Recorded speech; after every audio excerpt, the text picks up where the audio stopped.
Nakote kang Naval Forces of Southern Luzon o NAVFORSOL ang 50.8 milyones pesos na kantidad ng mga baku dokumentadong diesel fuel o 847 mil na litro ng diesel fuel.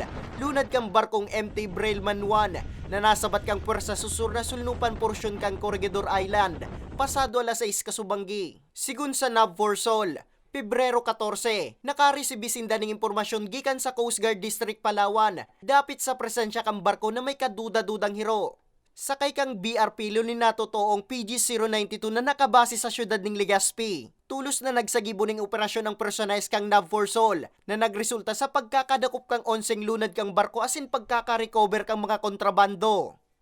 Kaya yan, nasakop na NAVFORSOL. So, at the same time na nalaman namin na mayroong apprehension alarm. Ito si MT Brailman 1 is like already na namin sir yung vessel at nalaman namin na itong si MT Brailman is nasa vicinity ng Cabra Island, Mindoro. Gikanan oil tanker sa Cabra Island, Mindoro asin pasiring kutang Manila Bay. Kasabay man kang NAVFORSOL sa ginibong operasyon ang mga personalis kang Bureau of Customs na iyuman na nagserbi ng detention warrant sa mga tripulante. This of course, dapat talaga namin is to protect the territory dito sa aming nasasakupan. Is of course, we have ina-assist din po natin yan at yung trabaho namin mag-assist po sa government at sa mga government agency in regarding din sa campaign ng government. Sa presente, nasa pangatama na kang otoridad ang barko maging ang mga tripulante para sa magkakanigong disposisyon.